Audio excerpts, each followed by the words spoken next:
உலகம் ஃபுல்லாக இருக்கிற என்னுடைய சீடர்களும் பக்தர்களும் அனைவரும் இந்த சாய் தர்மா டிவியை பார்த்து சப்ஸ்கிரைப் பண்ணுங்க, எல்லாரும் வரவேற்பு கொடுங்க. இன்னும் மேலும் அவருக்கு ஊக்கத்தை அளிக்கும் போது இன்னும் பல நிகழ்ச்சிகளில் உங்களுக்கு பல விஷயங்கள் வெளியே வர இருக்கிறது. அதுக்காக எல்லாரும் அதுக்கு ஆதரவு கொடுங்க. நன்றி, வணக்கம். சுவாமி, அதாவது நார்வேயிலிருந்து கவிதா என்பவர் ஒரு கேள்வி ஒன்று கேட்டிருந்தார். அதாவது நீங்கள் அன்று ஒரு வீடியோவில் பேசும்போது இந்திய பெண்கள் அனைவரும் மகாராணிகளே என்று விவேகானந்தர் சொன்னதாக சொல்லியிருந்தீர்கள். விவேகானந்தர் அன்று பாரத பெண்களை மனதில் நிறுத்தி அதை சொல்லியிருப்பார். ஆனால் நாங்கள் உங்களை ஃபாலோ செய்கின்றோம், உங்களை பின்பற்றுகின்றோம், உங்களுடைய பேச்சுக்களை கேட்கின்றோம்.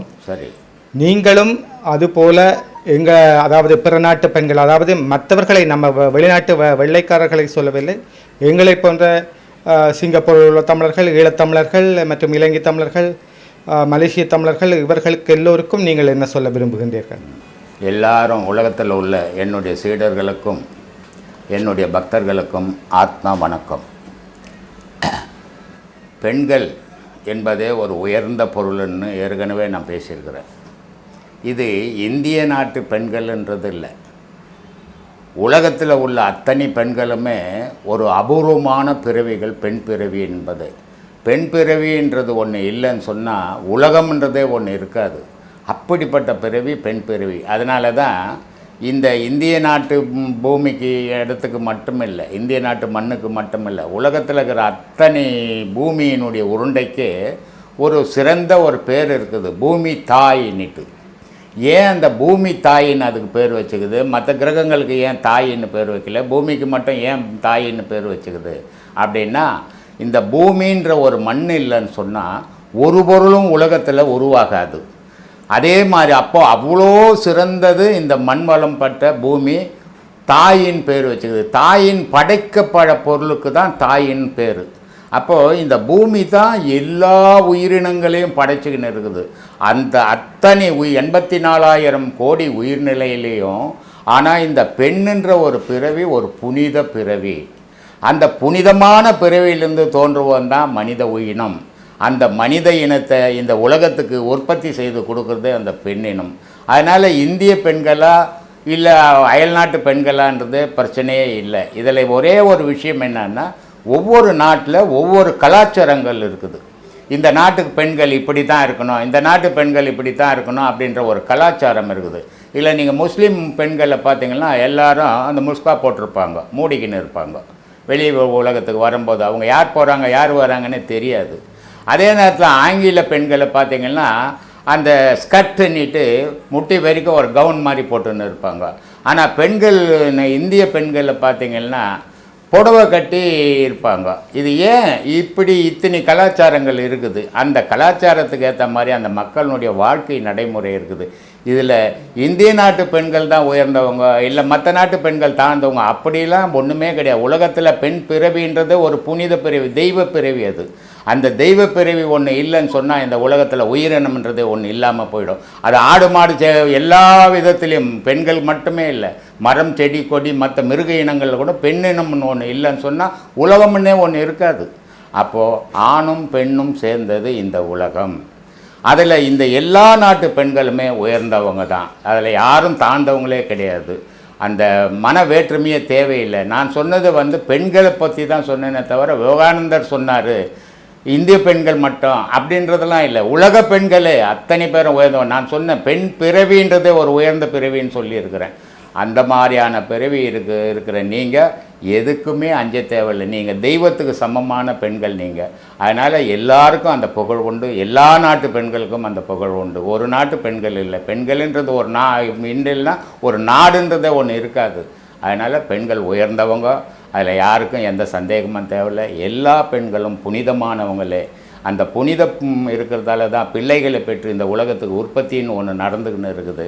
அதனால் உங்களுடைய பிறவி மேலே எந்த சந்தேகமான உயர்ந்தவங்க நீங்கள். உங்களுடைய எப்போதுமான கருத்து நமக்குள் தான் கடவுள் இருக்கின்றார் என்று. ஆமாம், நமக்குள் இருக்கும் கடவுளை நாம் எப்படி உணர முடியும்? பல வீடியோக்களில் சொல்லியிருக்கிறேன், கடவுள்ன்றது வெளியவே இல்லை, உங்களுக்குள்ளும் இருக்குது, அது ஆன்மாவாக இருக்குது. உலகத்துக்கு ஒரு கடவுள் இருக்குது. அதனால தான் கடவுள் கடவுள்னா எல்லாரும் என்ன சொல்கிறாங்க, கடந்து ஆழ்ந்து பாருங்க, உங்களுக்குள்ளவே கடந்து போய் பாருங்க அப்படின்லாம் சொல்கிறாங்க. அது இல்லை. கடவுள்ன்றவன் எல்லாத்துக்கும் அப்பாற்பட்டு நிற்கிறான். அவனுக்கு பேர் இறைவன் பேர். அவனுக்கு தனிப்பட்ட ஒரு மதத்துக்கு சம்பந்தப்பட்டவனே இல்லை. அவன் உலகத்துக்கு பொதுவான பொருள். அந்த பொதுவான பொருளுக்கு பேர் இறைவன் பேர். அந்த இறைவன் எப்படி இருக்கிறான்? அவனுக்கு இரவு கிடையாது, அவனுக்கு பகல் கிடையாது, அவனுக்கு இன்பம் கிடையாது, அவனுக்கு துன்பம் கிடையாது. அவன் ஒரு அசைவற்ற பொருள். பாசம், பற்று இதற்கெல்லாம் அப்பாற்பட்டவனாக நிற்கிறான், கடந்து நிற்கிறான். இதையெல்லாம் கடந்து நின்னவனுக்கு பேர் கடவுள். ஆனால் இதுக்கெல்லாம் உட்பட்டு எல்லா இன்பம், துன்பம், இரவு, பகல், பாசம், பற்று இது எல்லாத்துக்கும் உட்பட்டு வாழறவன் மனித இனம். இந்த மனித இனத்துக்குள்ள ஆன்மான்னு ஒரு பொருள் இருக்குது. இதை இவன் அறியறதே இல்லை.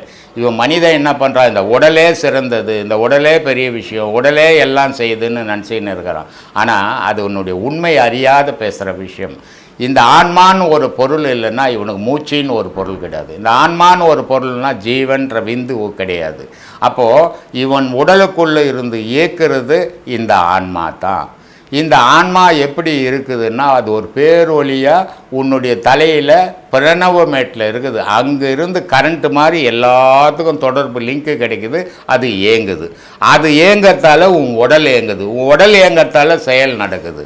அப்போது உன்னுடைய ஆன்மாவை நீ உணரும் போது தான் உனக்குள்ளே இருக்கிற கடவுளை நீ உணருவ. அப்படின்னா அதுக்கு சரியான நம்மக்கிட்ட வரணும்னு அவசியமே கிடையாது. எத்தனையோ மகான்கள் வெளி உலகத்தில் இருக்கிறாங்க, எத்தனையோ ஞானிகள் இருக்கிறாங்க, எத்தனையோ குருமார்கள் இருக்கிறாங்க. ஆனால் ஒரு நல்ல குரு கிட்ட போய் அதனுடைய முறையை பின்பற்றி அவங்க சொல்ல மீறாமல் பயணம் பண்ணும்போது உங்களுக்குள்ளே இருக்கிற கடவுளை நீங்களே அறியுவீங்க. அப்போ உங்களுக்குள்ளவே அதை தேடணும். அதனால தான் சொல்கிறது சரியை கிரியை யோகம் ஞானம்னு 4 பதம் வச்சுருக்குது. இது சரியை கிரியை யாரும் சொல்லிக் கொடுக்க வேண்டியதே இல்லை. முன்னோர்கள் என்ன செய்துன்னு போகிறாங்களோ அதை பார்த்து நீங்கள் செய்ய போகிறீங்க. அது ஒன்றும் தவறு கிடையாது. கோயிலுக்கு போகிறது தவறு கிடையாது. கோயிலுக்கு போனால் தான் ஒரு பக்தி வரும். பக்தி வந்தால் தான் ஞானம் வரும். அப்போது அடிப்படை பேஸ் கோவில் அவசியம், தெய்வம் அவசியம், தெய்வம் நினைப்பு அவசியம். ஆனால் இது போதாது. இது உனக்குள்ளவே உன்னை அறியணும். முதல்ல உன்னை பார்க்கணும். உன்னை பார்த்த பிறகு தான் தெய்வத்தை பார்க்க முடியும். அப்போது உன்னுடைய ஆன்மாவை நீ எப்போ அறியறியோ, உன்னுடைய உருவத்தை நீ உனக்குள்ளவே இருந்து இன்னொரு உருவமாக நீ எப்போ பார்க்குறியோ அப்போ உனக்குள்ளவே நீ கடவுளை அறியலாம். இந்த கடவுளை அறிஞ்சின்னா உலகத்தில் இருக்கிற இயற்கையை, இறைவனை உன்னால் அறிய முடியும். அப்போ முதல்ல உனக்குள்ளே தேடும்போது தான் அது கிடைக்கும். இதை தான்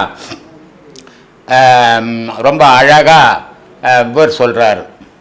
மாங்காய் பால் உண்டு மலைமேல் இருப்போர்க்கு தேங்காய் பால் ஏது கடி குதம்பா என்றார் குதம்பை சித்தர். இது என்ன மாங்காய் பால் தேங்காய் பால்ன்ற வேற்றுமை உங்களுக்கு தோணும். மாங்காய் பால் என்றது ஞானம், தேங்காய் பால் என்றது அஞ்ஞானம். அஞ்ஞானத்தில் செய்கிறது பக்தி, மெஞ்ஞானத்தில் செய்கிறது மாங்காய் பால். இந்த மாங்காய் பாலை அடையணும். அடைஞ்சு நீ மலை மேலே உட்காரணுன்னா மலை என்ன தலை, தலை என்ன ஆன்மா. அப்போது இந்த யோகத்து மூலிமா அவர் நமக்கு என்ன சொல்ல வர்றாரு, இந்த யோகம் செய்து ரொம்ப கடினமான விஷயம் அது. அதை செய்து நான் என்னுடைய ஆன்மாவோட நான் கலந்து இருக்கிறேன், அதனால் நான் மலை மேலே இருக்கிறேன். நீ தேங்காய் பால் சாப்பிட்டு நீ இந்த கஷ்டத்தை உன்னால் தாங்க முடியல, செய்ய முடியல, இதை மனம் ஏற்றுக்கல, விட்டுடுற. அதனால் நீ தேங்காய் பால் சாப்பிட்டு ஊர் ஊராக கோயில் கோயிலாக தெரிஞ்சுக்கின்னுக்கிற. உனக்கு எது சரின்னு உன் மனம் எப்போ முடிவெடுக்குதோ அப்போ நீ அதில் தொடரலாம். ஆனால் இந்த மாங்காய் பால் என்றது ரொம்ப கடினமான விஷயம். அது யோக சம்பந்தப்பட்டது. மாங்காய் பால்ன்றது அமுதம். மாங்காய் பால் மனுஷன் சாப்பிட்டான்னா குடலெல்லாம் துண்டு துண்டாக போடும். அப்படிப்பட்ட நிலையை அவர் மகான் ஏன் சொன்னார்னா ரொம்ப கடினமான விஷயம்பா. அந்த கடினமான விஷயத்தை நீ அடையணும். அடைஞ்சாதான் உன்னுடைய பிறப்புக்கே ஒரு சிறப்பு உண்டு. அந்த பிறப்பை நீ இறைவனோட கலக்கிறதுக்கு மாங்காய் பால் சாப்பிட்டாகணும். தேங்காய் பால் கொஞ்ச நாள் சாப்பிட்ட விட்டுடு. இனி மாங்காய் பால் சாப்பிட முயற்சி பண்ணு. அந்த மாங்காய் பால் எப்படி சாப்பிடணும்னு ஒரு மகான் கிட்டப்போ கேளு. அவர் சொல்லி கொடுக்குறத பயன்படுத்திக்கோ. அதைப்படி நீ பயணம் பண்ணால் இறைவனை உனக்குள்ளே நீ காணலாம்.